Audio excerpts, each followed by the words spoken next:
Hello everyone, welcome back to my YouTube channel. दोस्तों, कैसे हैं आप सभी। हम आशा करते हैं कि आप सभी लोग अच्छे होंगे और आप लोगों का तैयारी भी बहुत अच्छे से चल रहा होगा। दोस्तों, आप लोगों का बहुत दिनों से कमेंट आ रहा था कि मैम आप कोई भी लॉन्ग वीडियो क्यों नहीं बना रही हैं या फिर रिप्लाई क्यों नहीं कर रही हैं। तो इसका कारण ये था कि एक्चुअली मेरा ट्रेनिंग चल रहा था सेकेंड फेज का, इसलिए हम कोई भी लॉन्ग वीडियो लेकर के नहीं आ रहे थे। लेकिन अगर मतलब कि कुछ ऐसा हो रहा था जो भी मतलब कि जैसे कि हम लोग टूर पे गए या फिर कहीं भी, तो उसका हम शॉर्ट्स वीडियो कुछ कुछ अपलोड भी कर रहे थे बीच बीच में, लेकिन लॉन्ग वीडियो बनाने का टाइम नहीं मिल रहा था। लेकिन आज जो हम वीडियो लेकर के आए हैं वो बहुत ही इम्पोर्टेंट वीडियो है, क्योंकि आप लोगों में से बहुत सारे लोगों का कमेंट यही था कि मैम आप तैयारी कैसे कर रहे थे और किस बुक को फॉलो कर रहे थे। और बहुत सारे लोगों का कमेंट ये भी था कि सिलेबस क्या है, फुल सिलेबस के लिए मतलब कि जो डिटेल सिलेबस होता है ना उसका एक वीडियो बनाइए। तो सिलेबस के रिगार्डिंग वीडियो हम पहले से अपलोड किए हुए हैं, पूरा डिटेल है सिलेबस का, ठीक है। तो मेरा अगर आप सजेशन माने, ये मतलब कि मेरी ये जबरदस्ती नहीं कि आप इसी को फॉलो करें, लेकिन मेरे कहने का मतलब है कि अगर आप मेरा कहना माने तो आपको सबसे पहले क्या करना है बुक के लिए। देखिए, ज्यादा आपको भटकना नहीं है कि हम इसको भी पढ़ ले उसको भी पढ़ ले, ऐसे पढ़िएगा तो कुछ भी नहीं हो पाएगा। आपको एक ही सोर्स को बार बार पढ़ना है, क्योंकि आपको तैयारी में ये देखना है ना कि कौन सा क्वेश्चन आ रहा है और कहाँ से आ रहा है। ये नहीं देखना है कि हम कितना बुक पढ़े हैं, कितना कंप्लीट हुआ और कितना बाकी है। तो देखिए, चलिए हम अपने मुद्दे का बात करते हैं, ज्यादा टाइम वेस्ट नहीं करेंगे। तो देखिए, सबसे पहले हम बात करें स्ट्रेटजी का, तो आपको सबसे पहले तो सिलेबस देख लेना है जाकर के, उसका डिटेल सिलेबस कि क्या है, आपको कौन कौन सा सब्जेक्ट पढ़ना है और कौन से सब्जेक्ट से कितना क्वेश्चन आपका आ रहा है, ठीक है।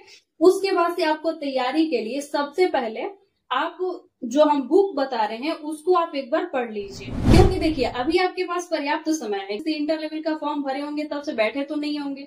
बहुत सारे लोग मतलब कि बहुत अच्छे लेवल का तैयारी भी कर लिए होंगे और कुछ लोगों का एवरेज तैयारी होगा। तो उसके लिए हम आपको बोलना चाहेंगे कि आप मतलब कि इस वीडियो में हम आप लोगों को ये भी बताएंगे ना कि आपको सेट कैसे लगाना है, ठीक है। तो देखिए, आपको सबसे पहले क्या करना है कि अगर आप जैसे कि 6 to 12 तक का अगर पढ़ाई अच्छे से किए हैं तब तो आपका बेस अच्छा हो गया होगा। लेकिन अगर आपका बेस अच्छा नहीं है तो सबसे पहले आपको क्या करना है कि एनसीईआरटी एक बार जरूर पढ़ना है, क्योंकि उससे क्या होगा कि आपका बेस जो है ना वो थोड़ा स्ट्रांग होगा, जो आपकी समझने की शक्ति है वो थोड़ा सा मतलब कि जो बोलते हैं ना कि विस्तारित हो जाएगी। तो ऐसे करके आपको अपने समझ को बढ़ा लेना है एक बार, क्योंकि क्या होता है ना कि किसी भी चीज के बारे में अगर हमारी समझ बेहतर है तो उसको ज्यादा दिन तक हम याद रख पाते हैं। तो इसलिए आपको सबसे पहले क्या करना है कि एनसीईआरटी जो है 6 to 12 तक एक बार पढ़ लेना है। मतलब कि टोटल नहीं, बस आपको देखिए physics, chemistry, biology, history, geography, economics और सिविक्स, ठीक है, इतना कंप्लीट कर लेना है। यानी कि साइंस और सोशल साइंस के लिए आपको एनसीईआरटी पढ़ लेना है, ठीक है। उसके बाद से आपको क्या करना है, देखिए लूसेंट जो है ना बहुत ही इंपॉर्टेंट बुक है लूसेंट, क्योंकि उसमें सारे किताबों का जो एनसीईआरटी है या फिर जो कुछ भी आप किताब पढ़ रहे हैं देखिएगा उसका सारा निचोड़ है उसमें। तो इसलिए आपको ये सब जब कंप्लीट कर लीजिएगा साइंस और सोशल साइंस के लिए एनसीईआरटी, तो उसके बाद से आपको लूसेंट को पढ़ना है, ठीक है। अब उसके बाद जब आप लूसेंट पढ़िएगा ना एनसीईआरटी पढ़ने के बाद, तो ज्यादा बेटर समझ में आएगा आपको, क्योंकि अभी कुछ कुछ शब्द आपको ऐसे मिलेंगे। देखिए, जो लोग पुराने हैं मतलब कि पहले से एग्जाम वगैरह दिए हुए हैं थोड़ा थोड़ा चीज के लिए या फिर मेरिट से आउट हुए हैं, तो उनके लिए तो वो सब नॉर्मल चीजें हैं। लेकिन जो लोग अभी तैयारी करना स्टार्ट कर रहे हैं ना उनके लिए कुछ कुछ शब्द होते हैं ऐसे जो अपरिचित सी लगते हैं। तो इसलिए आपका मेरा सजेशन रहेगा कि सबसे पहले आप एनसीईआरटी को कर लीजिए साइंस और सोशल साइंस के लिए, उसके बाद से आप लूसेंट को पढ़िए, ठीक है। लूसेंट को एक बार नहीं 2-3 बार, जितना बार आप मतलब कि पढ़ने का आपको टाइम मतलब कि हो पा रहा है एग्जाम तक उतना बार आप उसका रिवीजन करिए, ठीक है। उसके बाद से मैथ के लिए देखिए, क्योंकि बीएसएससी इंटर लेवल हो या फिर बीएसएससी सीजीएल 4 हो, इसका एग्जाम अगर आपको निकालना है ना तो आपका 3 चीज बहुत अच्छा होना चाहिए, मैथ, रीजनिंग और साइंस। तो साइंस का तो बात चलिए हम बता दिए, ठीक है। उसके बाद से रहा मैथ्स के लिए, तो मैथ्स के लिए देखिए अगर आप पहले से तैयारी कर रहे हैं, आपका बेस अच्छा हो गया है, तो आप एसडी यादव का बुक जो है पूरा बना दीजिए, ठीक है। आपके पास क्योंकि अभी पर्याप्त समय है, ठीक है।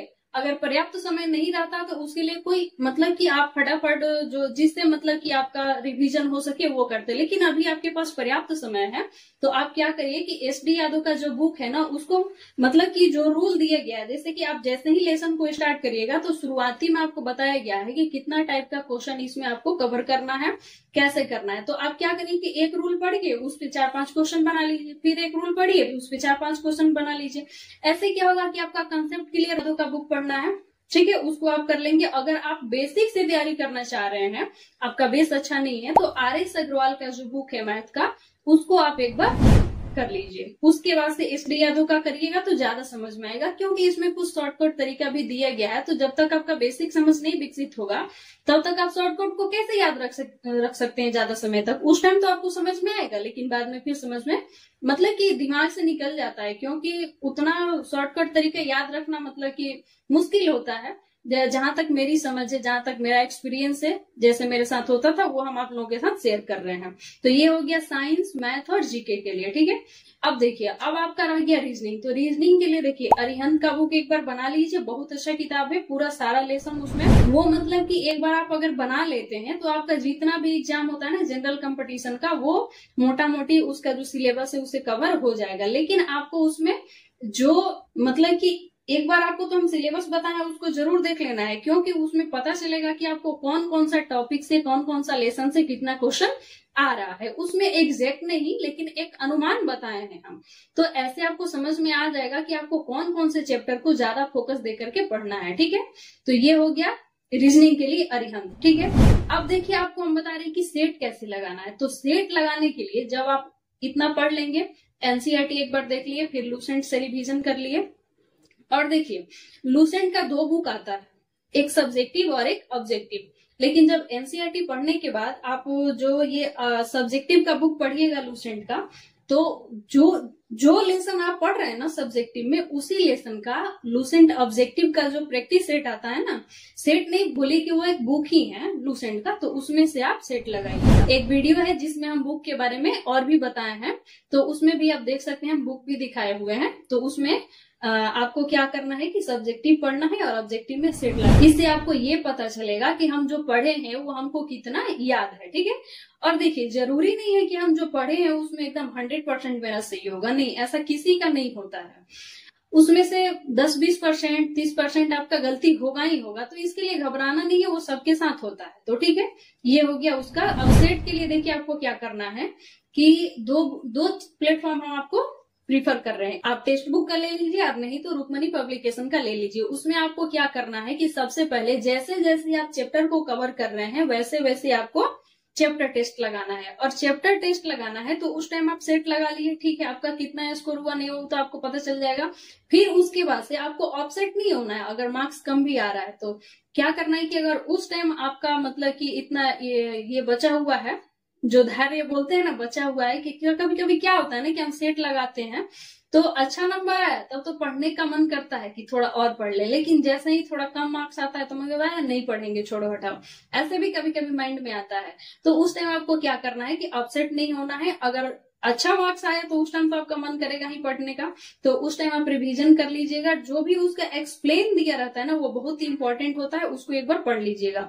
लेकिन अगर कम मार्क्स भी आया तो आपको उस टाइम अपसेट नहीं होना है, थोड़ा देर रिलैक्स करना है, उसके बाद से जाकर के उसका रिवीजन करना है। इससे क्या होगा कि जो गलती आप किए होंगे इस सेट में वो नेक्स्ट सेट में करने से बच जाएंगे। क्योंकि कभी कभी क्या होता है ना कि हम लोग जो क्वेश्चन याद भी रहता है ना उसको भी हम लोग कभी कभी मतलब कि सस्पेंस हो जाता है, या फिर कभी कभी गलती ठीक हो जाता है, ठीक है ना, फिर बाद में याद आता है कि अरे ये तो हमको याद ही था।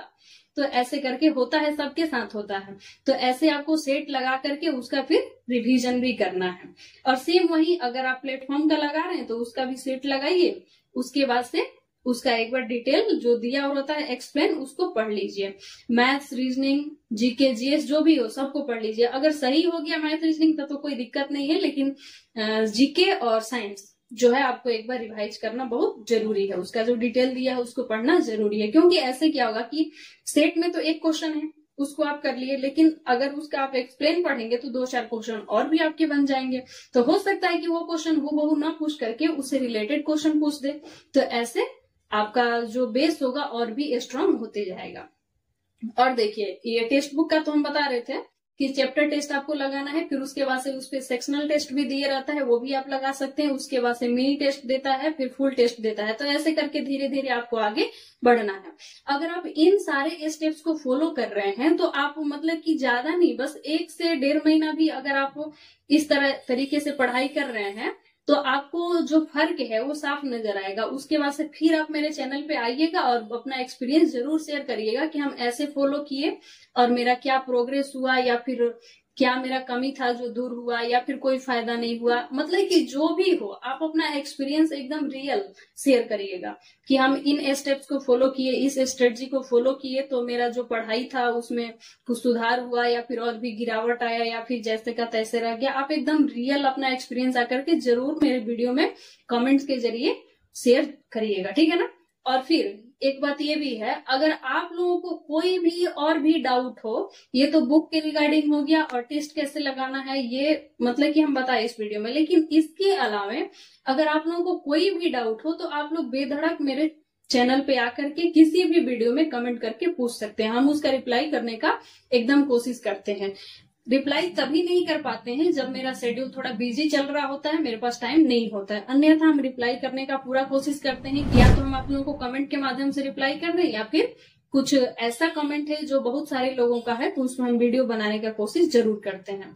और वैसे भी अब मेरा वीडियो रेगुलर आते रहेगा, मतलब कि एनसीईआरटी हो गया, या फिर एसडी यादव का मैथ्स हो गया, या फिर रीजनिंग हो गया, साइंस हो गया, जो भी ये सब्जेक्ट, तो उसमें मेरा वीडियो कुछ कुछ जो इम्पोर्टेंट क्वेश्चन है उसको लेकर के आते रहेगा रेगुलर। तो आप लोग ऐसे ही अपना सपोर्ट देते रहिए। और हाँ, हिम्मत को हारना नहीं है। कभी कभी क्या होता है ना कि हम अपने मंजिल के बहुत करीब होते हैं, तब मेरा मन करता है कि नहीं अब हमसे नहीं होगा, छोड़ देते हैं। लेकिन उसी टाइम जब हम अपना हिम्मत थोड़ा सा और करते हैं ना तो मंजिल मिल जाती है। तो ऐसे आप लोगों को हिम्मत हारना नहीं है। हम समझ रहे हैं कि कहने में और करने में बहुत फर्क होता है, लेकिन हम मेरा जो एक्सपीरियंस है उसी को शेयर कर रहे हैं। इसलिए आप लोगों को हम बता रहे हैं कि थोड़ा थोड़ा के लिए जो भी भाई बहन छट रहे होंगे, आप लोगों को ज्यादा हताश नहीं होना है। हम समझ रहे हैं कि जैसे जैसे एज निकलता है, माँ बाप बूढ़े होते हैं, वैसे वैसे प्रेशर बढ़ता है, और इमोशनली भी हम लोग बहुत मतलब कि डिस्ट्रैक्ट हो जाते हैं। तो थोड़ा सा धैर्य रखना पड़ेगा, ठीक है। थोड़ा सा धैर्य रखिएगा तो आप लोगों को यही धैर्य जो है ना अपनी मंजिल से मिलवाएगी। तो आज के वीडियो में बस इतना ही, मिलते हैं फिर नेक्स्ट वीडियो में। Thank you.